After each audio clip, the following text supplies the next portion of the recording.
საღამომშვიდობისა, მოგესალმებით ყველას, გლოცავთ უფალი იესოს სახელით. უფლის მადლი თქვენზე, ღმერთის მადლი უფალ ქრისტე იესოში, სხვაში არავისი არ არის. უფლის მადლი ექსკლუზიურია, უნიკალურია, ეს არის სულიერი სამეფოს ვალუტა და როგორც ტაძარში ხმარებული ზეთი მირონისთვის და ასე შემდგომ არ უნდა გამოყენებულიყო ღვთისბრძანებით, წმინდა წელში ბიბლიაში საფრთხო ჯულში ჩაწერილია, რომ საერო საქმეზე არ მოხმარებულიყო ამბობ. ღვთის მადლი მარტო ქრისტე იესოში არავისი სხვისი, არავისი მადლი არავისი არ გადადის და არ არის ღვთის მადლი მხოლოდ ქრისტე იესოში. უფლის მადლი თქვენზე იესოს სახელით, მისი წყალობა თქვენზე, თქვენს ოჯახებზე და ყოველ საკეთილო საქმესა და ბიზნესზე. გლოცავთ იესოს სახელით. ვაქცინაცია, ჩიპიზაცია. ვაქცინაცია, ჩიპიზაცია. რას ვფიქრობ ამასთან დაკავშირებით? ვფიქრობ იმას, რასაც ვფიქრობს ღმერთის სიტყვა. და რას ვფიქრობს ღმერთის სიტყვა? ღმერთის სიტყვა ამბობს, რომ თუმცა მართალია ბიბლიაში არ წერია, ღმერთის სიტყვაში არ არის ჩაწერილი პირდაპირ ჩიპიზაცია, მაგრამ ადამიანისთვის გასაგები 666 ციფრი, ყველამ ვიცით, რომ აქ დაჩიპვაზე, ანუ ჩიპიზაციაზეა ლაპარაკი. ხოლო ჩიპიზაცია კი ხდება ბიბლიის თანახმად მარჯვენა ხელზე ან შუბლზე. ვაქცინა როგორ ხდება? სანამ ვიტყოდე ვაქცინა როგორ ხდება, მინდა თქვა, რატო გვაჩვენებთ ხალხნო, რომელთაც არა გლობალისტებს არ ვამბობ, არ ვეხები, გლობალისტები შემთხვევაში არაფერ შუაშია. არამედ შუაშია ის ხალხი, რომლებიც თუმცა შესაძლოა მათ სურვილს ექცევის საქმე არ არის, ვისი რა სურველი და ნება და ვინ დგას უკან და ვინ მოქმედებს, მაგრამ ზოგიერთი ასე ვთქვათ, მორწმუნე ქრისტიანი, დავანებოთ თავის სხვა სარწმუნოების ხალხს, მორწმუნე ქრისტიანი რა მიხრა მოხრა კუთხესაც არ უნდა იყოს, რომელთაც ღმერთის სიტყვა ბიბლია ეუბნება ორ რამეს მაინც ამასთან დაკავშირებით გასაფრთხილებლად.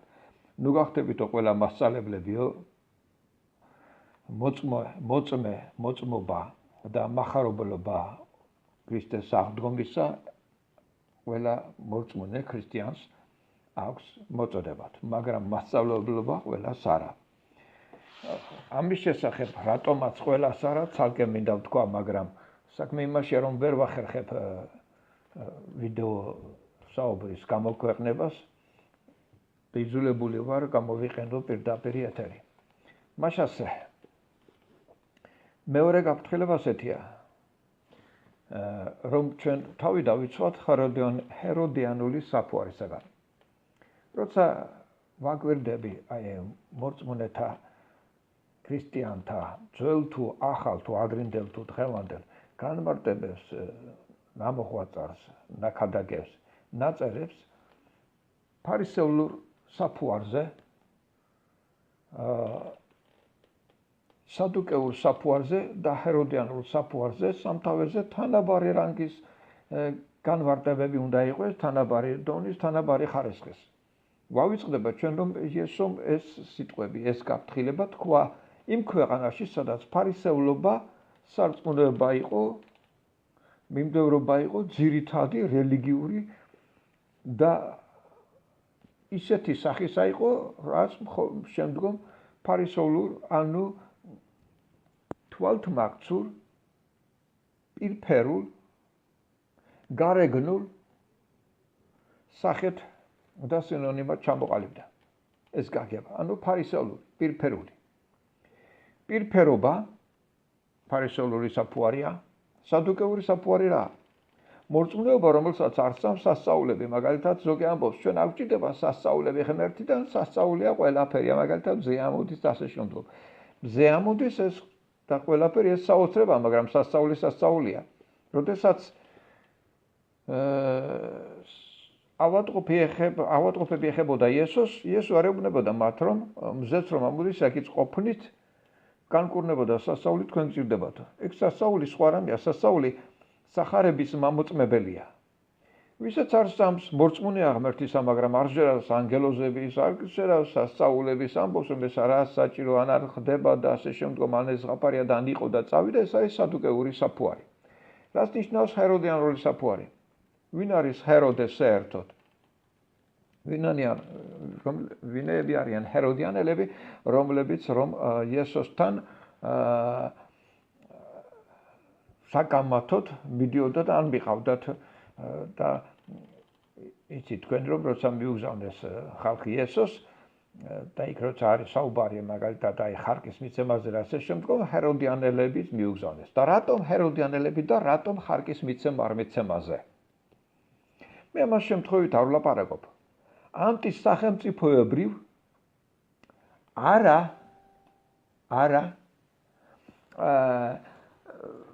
საღ და ვიღაცების აზრების თავის დაუნებურად, ნებაუნებურად გამჟღავნებელ თუ გამხმოვანებელ ხალხს.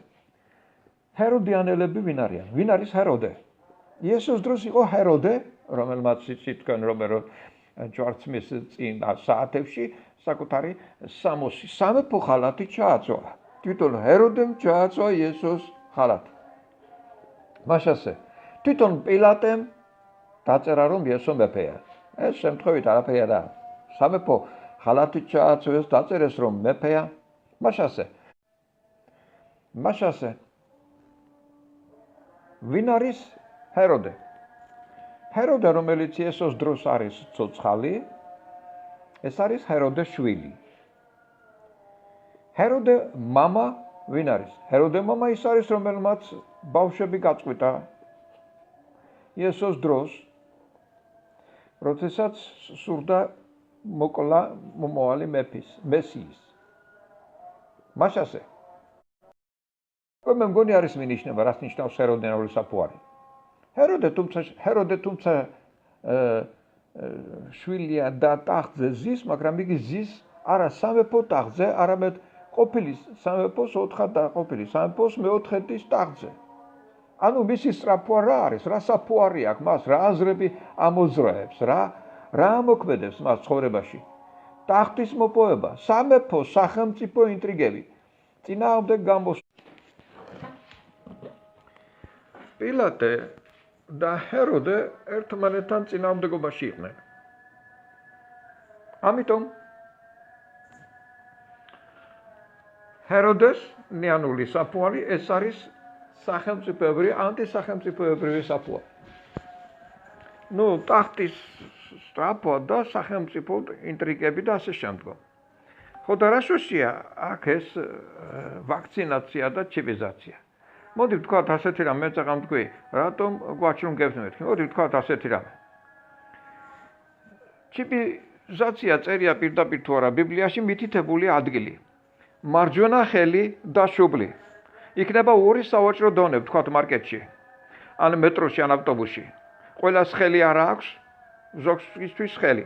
ეს ასარჩევად იქნება, იქნება სურვილი. შენი არავის არ გისურვებთ, მაგრამ მაინც საერთოდ ადამიანის ნება სურვილი იქნება, ხელზე იქნება მას თუ შუბლზე. ხოლო ვაქცინა კი კლავზე კეთდება. მართალია ორთავე ნემსით იქნება ჩიპის და ვაქცინაც, მაგრამ ვაქცინამ კლავზე კეთდება. და არა ხელის მტევანზე ან შუბლზე. დავანებოთ თქვათ ხელის მტევანს. არ კეთდება შუბლზე. ვაქცინაცია არ კეთდება შუბლზე. და როგორი განვითარებული არ უნდა იყოს ტექნიკა, მედიცინაც უნდა განვითარდეს სათანადოდ. მითხარით ძვირფასო ხალხო.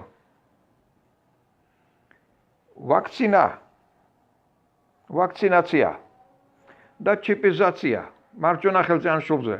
რა კავშირში ერთმანეთთან? აბსოლუტურად არანაირში. მაგრამ არის ხალხი, რომელთაც აწყობთ ამდაგვარი კავშირები, ნებით თუ უნებრივად ეს მათი საქმეა და ღმერთის საქმეა. ამდაგვარ რამეს სათანადო ორგანოები განაგებენ, განსაზღვრავენ და გასცემენ პასუხს და ღმერთიც. ვინაიდან დასკვნა და განაჩენი. თუ რა ეკუთვნით ასეთ ხალხს, ან რის გამო მოქმედებენ, ამას სასამართლო ირკვევს საერთოდ და სასამართლოს პრეროგატივაა განკითხვა. არ დაგვავიწყდეს იესო ლაპარაკობდა ისეთ ქვეყანაში, ისეთ ხალხში, სადაც ფარისევლობა, ანუ იმჟელა განსაზღვრა და დასკვნა გამოიტანა. ვიმჟელოთ, განსაზღვროთ და დასკვნა გამოვიტანოთ. ვაქცინა არის შეყვანით. ნემსით შეყავთ სითხის მეშვეობით ანტისხეული. ვაქცინა არის შეყვანით. ზოგმა ასეთით რამეც მოიფიქრა. საიდან ალბათ თავისებურად მოთარგმნა ვიღაცების რაღაც ალბათ მე მგონი უცხოური პლაკატი. არა ვაქცინას, არამედ გადაისხით წმენაო. წმენის გადასხმა საერთოდ ხდება თუ არა ამდენი წელია ბიბლიას ვკითხულობ, არ ვიცი ამდაგვარი რამ არ ვიცი თუ ხდება სადმე რამენაირად. კი ბატონო, რაც გსურთ ის გადაისხით, გინდა Coca-Cola, გინდა შავი ადესა, რაც გინდა ის გადაისხით, გინდა სისხლი სხვა ჯგუფის, არ ვიცი, რაც გინდათ ის გადაისხით, მაგრამ აცრა ვაქცინაცია გადასხმით არ ხდება, შეყვანით ხდება. შეყვანით ხდება. დამკლავზე, არა ხელისთავანზე, დავანებოთ კიდევ თავი თქვი, ხელისთავანზე, არა შუბლზე, არამედ მკლავზე.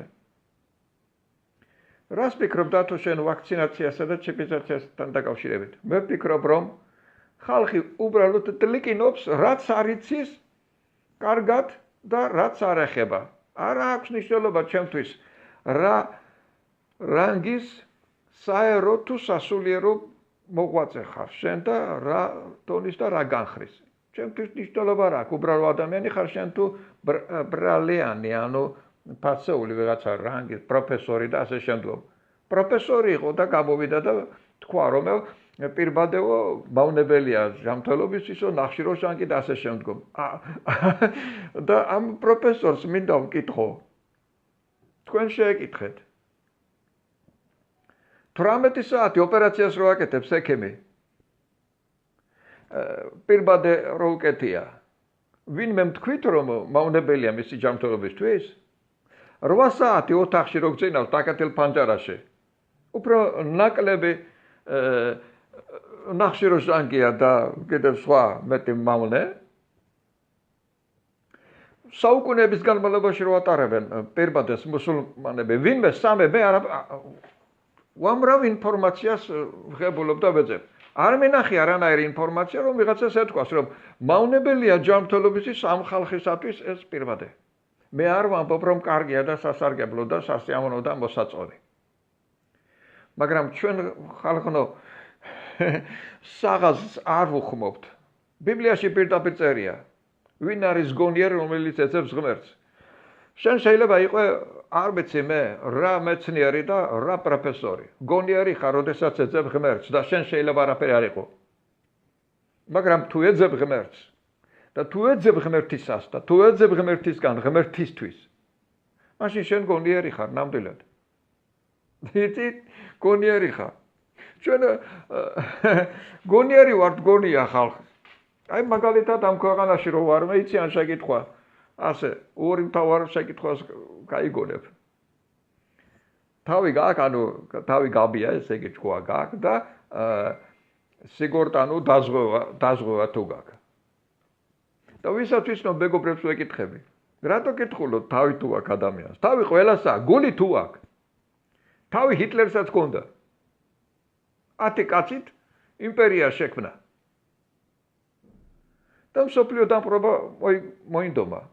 მაგრამ ხალხის გასაჟლეთ, გული თუ ჰქონდა, ჯიგარი თუ ჰქონდა.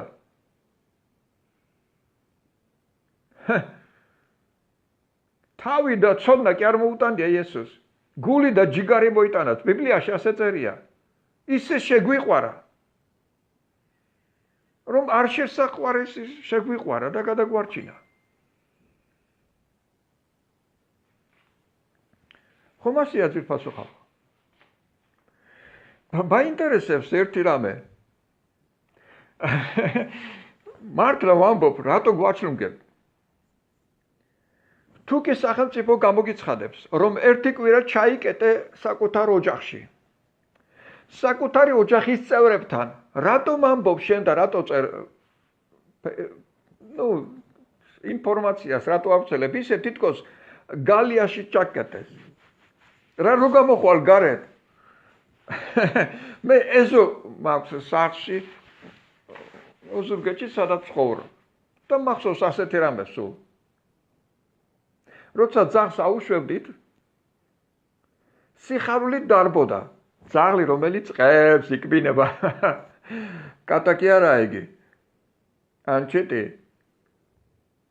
ყებს და იკბინება ძაღლი რომელიც ყებს და იკბინება როცა აუშვებ დამბულს სიხარული დარბის ეზოში მოიგის ყველაფერს აი როცა აგვიშვებენ ჩვენ თავისუფლად გამოგვიშვებენ და მოგვიხსნიან შეზღუდვებს ისევ ერთმანეთზე გაღიზიანებულები ვიქნებით ისევ ერთმანეთის მაგინებენ მაწყევარი ვიქნებით მე ყველაზე ავლაპარაკობ რა თქმა უნდა ამას შეხსენებაც არ უნდა იყოს საჭირო მაგრამ Facebook-ს რო გახსნი გეგონება თავის საყენულეში შეყავი აი Head and Shoulders-ის რეკლამა იყო ერთი მახსოვს ადრე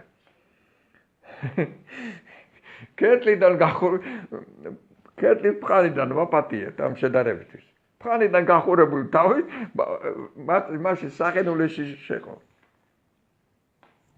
მახსოვს ერთხელ უთხარი ღმერთო რა არის ეს Facebook-ს რო გახსნი ისეთი სიცივეაო და ეს რეკლამა გამახსენდა გეგონება საყიდულე გამოაღე Facebook-ს რო გახსნი მერე კი ამბობენ ამ ჭირდება სიყვარულის დღეო ნუ დაგჭირდება ბატონო სიყვარულის დღე სიყვარული 24/7-ზე უნდა კონდეს გამოცხადებული გამოცხადებული ღმერთმა გითხრა ერთადერთი მცნება რაც მე დაგიდევი და რაც მე მინდა რომ შენ კონდეს ეს არის სიყვარული გიყვარდეთ ერთმანეთი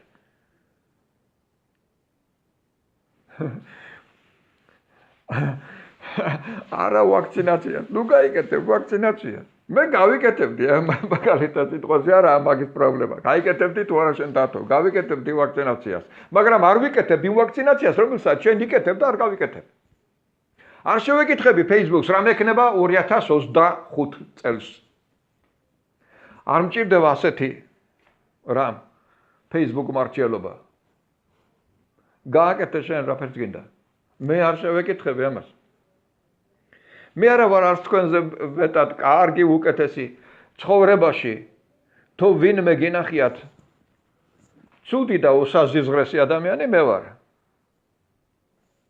რომელიც ღირსი არ არის დედამიწაზე 1 მეტრ ნაბიჯს აკეთებდეს ეს მე ვარ მაგრამ გეუბნებით არ მეშინია ვაქცინაციის და ასეთ რამეს ვიტყვი ბოლოს გაგაფრთხილებთ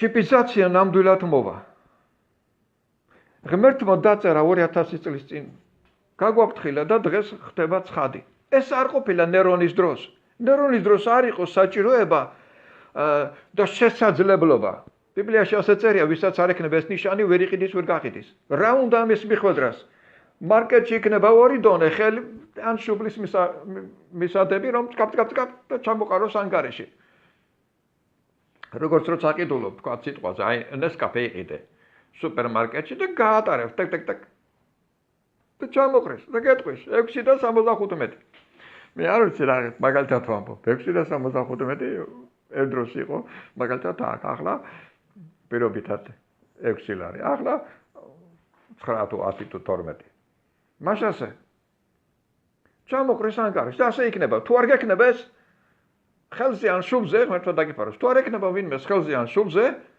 ვერ იყიდის ვერ გაყიდის ნერონის დროს თუ აი ნერონი ვინ არის აი რომის იმპერატორი როდის იყო მაშინ თუ არ იყიდდი ფულით გაცვლიდი ნატურით მისცემდი კარტოფილს მოგცემდა შარვალს ან დაპირეკეთ დღეს ზოგი ამბობს ტყეში გავიქცევი გაიქეცი ბატონო სადაც გინდა ის გაიქეცი რაც გინდა ის გადაიწყი ნუ გაიკეთებ თუ გინდა ნორც ვაქცინას ნუ გაიკეთებ თუ გინდა პერბადეს ნუ გაიკეთებ თუ გინდა ნუ რაფერს მაგრამ თუ გეთოთ და ღმერთი დაგიცავსო ასე არ არის ამ ფერამეს ვერ მინახავ ბიბლიაში წმენა არ ამბობს არ გაიკეთე, არ გაიკეთო. წმენა გაფრთხილებს და არ გეუბნება არ გაიკეთო. მერტი სიტყვა გაფრთხილებას იძლევა ჩიპიზაციასთან მიმართებაში. არ გაიკეთო არ გაიკეთო იყო ადრე ძვირფასო ხალხო. მახსოვს ერთ მესენჯერ საუბრის დროს ერთ ახლობელს უთხარი. ნუ აშინე ბავშვებს, ნუ ეუბნები რომ გაჩუმდი როცა დათო ლაპარაკობს, მინდა მოვისმინო და ნუ ეუბნები. იმიტომ რომ აი როცა ბავშვებს აშინებენ ვიღაცით მათ ქვეცნობიერად იმის მიმართ უკვე ანტიგანწყობა ებადებათ. ეგ შემთხვევითავლაპარაკობ ამას. ხშირად იციან თქმა, აი ესე უბრალოდ ხელს წამოკრავენ და აი ფარისეულებიო და ებრაელი ხალხიო და ასე რჯულიო და ეკით-აქეთ და მთელი ამბავი. და დასცენიან და მაგრამ რატომ არ იციან? ანუ იციან რა, მაგრამ არ არიან ყურადღებიანი ამის მიმართ. როგორ გაიცნო ხალხმა, ანუ რატომ არიან ფარისეულები, რატომ არიან ებრაელები, რატომ არიან ღმერთთან ასეთ დამოკიდებულებაში? იესომ თქვა, კარგად ამბობდა თქვენზე წინასწარმეტყველი. ბაგით მიახლოვდებით, გულიკით თქვენი შორს არისო. ანუ რელიგია საერთოდ ნაჭუჭია. ნაჭუჭი აი თხილი, ან ნიგოზი, ნაჭუჭი. კატეხავ გახსნი რა არის შეთ? ფუჭი. არსი არაფერი არა. იცით რატომ იყო რომ კაენის არ მიიღო ღმერთმა? აი ამიტომ, რატომ რა შუაშია? არ შეხედა ღმერთის პასუხი, არ შეხედა კაენისას, სვეტისა უნდა უძახო, არ შემოგხედავს. რატომ? მსხვერპლი ნიშნავს უძახი. აბელის სისხლი მიწიდან ეხლაც მიძახისო, ღაღადებს ამბობს ღმერთის სიტყვა. აბელმა რომ მოიტანა მსხვერპლი, ხელად ღმერთმა პასუხი მისცა ცეცხლით. გეუბნება ღმერთის სიტყვა ბიბლიაში თუ როგორ იძლევა ცეცხლით პასუხს. ხელად წამში. ზეციდან ჩამოვარდა ცეცხლი და აბელის მსხვერპლი ქონიანა წაიღო. კაენის არა, რატო? კაენმა მიიტანა, რა მიიტანა კაენმა? მიწის ნაყოფი. აი მიწის ნაყოფი რა, მაგალითად გორის ვაშლი შეხედავ, ბრწყინვალე რა, რამე რუმე, მაგრამ თუ გაფუჭებულია? როცა მიდი ღმერთი ამბობს, შენ აი მიდი რა შენს ბატონთან, ვინმე საპატივცემულოსთან და მიიტანე შენი მსხვერპლი. მსხვერპლი ნიშნავს უძახი ღმერთს. ღმერთის დაძახება, მსხვერპლი ნიშნავს ღმერთთან დაძახებას აკეთება. როცა მიგაქვს მსხვერპლი, ნიშნავს რასაც უძღვნი მსხვერპლად. ნიშნავს ღმერთს ეძახი. მან უნდა გიპასუხოს და რას უძღვნი გააჩნია. კაენმა ამიტომ დაკა სისხლი იყო. რა შუაშია სისხლი იყო? სისხლიანი მსხვერპლი იყო აბელისაო. აი არის რა ამდაგვარი აი ხელს წამოკრავენ რაღაცას და მეც იმიტომ კი არა ეს სხვებს არ ვლაპარაკობ. მეც ვიყავი ასე აყოლილი რო ვიყავი. მე მოხდა ასეთი რამე. ერთხელ ვეუბნები ღმერთო რა კარგი რამე ვიწერია აქ, რატო ვერ ვგებულობთ? იმიტომ რომ როცა კითხულობთ არ მისმენთ, აჩქარებულად კითხულობთ. რა არის? გაჩერდი 1.5 საათი მაინც. წაიკითხე აბელის მიიღო კაენის, რატო? კაენისაში რა იყო? კაენისაში რა იყო? მიწის დოვლათი მიიტანა. მიწის დოვლათი როგორიც არ უნდა იყოს. აი მაგალითად დააწყობენ სუფრაზე. ეხლა უფერი თვალებაო და დააწყობენ და ლამაზე და ყველაფერი ლამაზია. აი გაჩერი დანით ნახე რა არის შით. ბალი ლამაზია. მაგრამ ყოველ მეხუთე წელში შეიძლება სიტყვაზე მატლი იყოს. ამას ღმერთი ხედავ, შენ ვერ ხედავ. ტაძარიო ნახე რამხელა ბრწყინვალეაო. მე იმ ტაძარში რა იყო? ტაძარი რა, გარედან კი არ გაუწვენდია. იესო თემიზლიკი დამსუფთავებლები აქ ახმარებენ სიტყვას, თემიზლიკი. აი ბინას რო აშენებენ მაგალითად და მე რო უძახიან ხალხს რომ გაასუფთავონ ფანჯრები და ისინი ყველაფერი გასაწმენდია. დამსუფთავებლები თუ რაღაცა. გამგეობის ხალხს კი არ უძახიან აი ხალხი რომელიც დადის სამუშაოს ეძებს. გაასუფთავებს. იესოს გარედან კი არ გაუსუფთავებია ტაძარი. შიგრიდან გამოყარა, გამობერტყა. გამოგავა, როგორც ოთახია დილას გასანიებელი, ისე გამოანიავა ყველაფერი. რა იყო იქ? დღესასწაული, პასექის დღესასწაული. და მერე გამოსარწმენდი იყო ყველაფერი. რა იქ ღმერთისთვის იყო ყველაფერი მეძღვნილი, სამსხვერპლი და ყველაფერი, მაგრამ ყველაფერი გამოსაბერტყი იყო გარეთ. როგორ გაიცნო ხალხმა ღმერთი? პირველად გაიცნო ებრაელი ხალხი გამოვიდა ეგვიპტიდან. ისინი მაშინ ღმერთს კი არა, ფარაონსაც არისნობდნენ, საკუთარ მეფე პრეზიდენტ დედოფალსაც არისნობდნენ, შორიდან ელაპარაკებოდნენ. აუდიენცია როგორ იყო მაშინ უბრალო ხალხისა მეფესთან ეგვიპტეში. ჩერეს ნილოსის მოპირდაპირ ახლოდან არ დაგენახა, აი ეს ღმერთთან შერაცხული მეფეები და დედოფლები. იგივე სული დღესაც არის. აი ეს პრეზიდენტიო ღმერთთან შერაცხეს. აი ეს პრეზიდენტი არ მინდაო. ღმერთთან რაცხავ შენ მას. როცა ახლოს მიხვალ გაიგებ? ჩვეულებრივი ადამიანია ჩვეულებრივი ცხოვრებით. ზოგი სიგარეტს ეწევა, არასოდეს არ ვენახია. პრეზიდენტები და ისინი ზოგი სიგარეტს ეწევა. ზოგი ორმაგი ცხოვრობით ცხოვრობს. ზოგი რაფერ. ჩვეულებრივი ადამიანია. არაფერი ადამიანური მათთვის უცხო არა. მაგრამ გამოვა აი გამოწკიპული და აი ფიქრობ რომ უშეცდომო ადამიანია. არ არის ბატონო ასე უფალმა დაიფაროს. ისიც და ყველა ქვეშემდომი თითოეულ ჩვენთაგანამდე უბრალო ადამიანებამდე. მაშასე როგორ გაიცნო ებრაელმა ხალხმა ღმერთი? გამოვიდა პრეზიდენტებიც, ანუ ფარაონები, მეფეები და ღმერთებიც ასე იყო. მაგალითად სიტყვაზე ერთ-ერთი უდიდესი ეგვიპტური ღმერთი. რა, მზე? ადამიანის ბიჭის აღნაგობის. ღმერთი, რომელსაც არწივის თავი ჰქონდა. რაფერ უნდა გაიცნო ახლა, აი, თქვათ ადამიანი, რომელსაც არწივის თავი აქვს, როგორ შეიძლება გაიცნო? რა წარმოდგენა უნდა იქონიო? არიცნობდნენ ისინი ღმერთს. პირველი გაცნობა მოხდა მთასთან, როდესაც შემოუხაზეს და ხმაური ამბავი და ჩამოვიდა ღმერთი. შიში. პირველი გაცნობა ეს არის შიში. დავიღუპებით და მალავდნენ კერპებს არაჩენდნენ. ებრაელი ხალხი კარავში, ასე უნება პირველ მოწამეს სტეფანე, თქვენ კარავში დაატარებდით, ანუ ჩუმად ქონდათ მოლოქის და ასე შემდეგ კერპები. ანუ ჩუმად ატარებდნენ. რატო ქონდათ ჩუმად? კარავში ქონდა თუ კარავშიო, რატო ქონდა კარავში? ესე იგი ჩუმად ქონდა. შით. მათ საცხოვრებელში. რატო არა გარეთ? გარეთ სამ და გამოეტანათ. მოწმობის კარავის წინ ჩამოატარებდნენ, მოსეს წინაშე ჩამოატარებდნენ ასე შემდეგ, ათიმსნება რომ ის არა კერპებიო და ასე შემდეგ, მაგრამ სახლში მაინც ქონდათ. ესე იგი ჩუმად ქონდათ.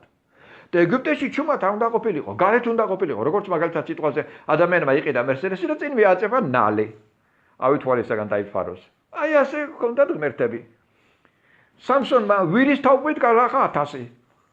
სულ მაინტერესებდა ვირის თავით გალახაო და ვირის თავით რაფერ გალახაო და სულ მაინტერესებდა. მაგრამ მე უფრო სწორი კითხვა დავსვი. სად ქონდა ვირის ხმა? მე ვთხარი ღმერთო, სად ქონდა ვირის ხმა? და როგორ თუ სად ქონდაო? მაშინდელ ღობელზე ვირის თავყვა იყო ჩამოკიდული. ვირის თავყვა, ცხენის თავყვა, რომ დაიცვას ბოროტისაგან და დემონისაგან. დაავლო ერთ ცხენი და 1000 ფილისტიმელი მოკლა. ვირის თავყვითო წერია. რატო ვირის თავყვით? რატო არა ხმლით? რატო არა ჯიღით? მაშასე, როგორ გაიცნეს ღმერთი? როგორ გაიცნეს ღმერთი? ღმერთი გაიცნეს ასე. საშიში ცეცხლიდან ლაპარაკობს იქით-აქეთ, არ მიეკარო ასე შემდეგ და დარჩეთ ეს. ეხლა თუ შენ ამბობ რომ ახალ აღთქმის მორწმუნე ხარ და ქრისტეში იცნობ ღმერთს, შენ იცნობ ღმერთს როგორც მამა. და შენ იცნობ ღმერთს როგორც შენ კი არ უძღვნი მას რაღაცას. მან რომ მოგიძღვნა შენ რა უნდა მიუძღვნა მას? წერია ბიბლიაში, რაო, ლიტრობით ზეთი მოვიტანო თუ საკუთარი თავი თუ შვილი შემოგწირო თუ რა. მან შემოუწირა თავისი ერთადერთი ნანინა ნანატრი შვილი. ნანინა ნანატრი. რომელიც როცა მტრეთით აღდგა, ჯერ მარიამთან გაჩერდა. შეიკავა თავი გაჩერდა მარიამთან. მტრეთით ამდგარს იესოს ზეციერი მამა ელოდა, გვერდში უზის, ხო? ზეციერი მამა ელოდა, არა, იქ კი არ ასულა. იქ კი არ ასულა. ფილმებში ასეთი რამე მინახია მახსოვს. ციხიდან რო გამოვიდა და აი მე აკითხენ ძმაკაცებმა, ბიჭებმა, საქმეზეო, მაიცაო ჭერო, ნუ. გამო ადამიანი, აი ჭერო ოჯახი რამე, ჩემი რაცხები მოაგვარო, აი პირადი რაღაცა სიყვარული ამბავი. ყველა საავადმყოფოდან გამოვა რაღაცა ან შორიდან ჩამოვიდა, თქვა სიტყვაზე ჩამოვიდა ამერიკიდან დაბრუნდა. საწავა ჯერ პირველი. საქმეზე თუ ოჯახში, თავისთავად ცხადია. ბუნებრივი რაც არის, თორე ახლა გამონაკლისებს არ გულისხმობ. იესოს სადღაც წასულიყო პირველი საათი. ოჯახში. არა, ნუ ზეციერ მამასთან. არა, დარჩა. და მარიამი რომელიც ელოდა იქ საფლავთან მას ეჩვენა. ხო გახსოვთ პირველად აფერ უთხრა. ასევე ხო ჯერ არ აღსულა მამასთან. და მე მარიამა თაყვანიცა. ანუ მე კიდევ შეხტა ბაღში. რატო? ანუ გაჩერდა რა, უკან მობრუნდა. იმისთვის. ეხლა შენ ისნო ასეც ღმერთს, რომელიც საკუთარ შვილს გიგზავნის, მსხვერპლად. თვითონ გიძღვნის საკუთარ თავს. საკუთარი თავი სიკვდილზე დადო, რომ მისი საკუთარი მემკვიდრეობა შენთან დაეთმო. საკუთარი თავი ადამიანური გახადა. ადამიანურზე ადამიანური, თუმცა ადამიანურს გააჩინა, ზუსტად ამიტომ ვლაპარაკობ ეხლა ამ ეთერს. ადამიანურს რო გვეუბნებიან, ვითომ რაღაცას და სინამდვილეში ადამიანურს კი არ გვეუბნებიან და უბრალოდ გვაჩლუნგებენ. რა ვაქცინა რა ისა ხალხო გადამრიეთ ერთი ვაქცინა ჩიპიზაცია. ისე განვითარდა ესა ტექნიკა რომ გაუსწრო მედიცინას. არ განვითარებულა ისე. მედიცინა იგივეა რაც ჰიპოკრატეს პიცია დღევანდელ დღესაც. იგივე მედიცინა რაც იყო 2000 წლის უკან. არ განვითარებულა უკეთესად მედიცინა. ტექნოლოგია განვითარდა. რა განვითარდა მითხარით ერთი. იგივეა. სადა გვაქვს ჩვენ სახი აზრი და გონება. ყლაპავთ ამ ინფორმაციას და აქედან დაბეჭდილი ცოდნით კი არა. ინფორმაცია დაგროვით. ვლაპარაკობთ. ხალხო ძვირფასებო. მედიცინა არ განვითარებულა ისე. არ განვითარებულა ისე. რომ ვაქცინაცია ხდებოდეს შუბზე ნემსით.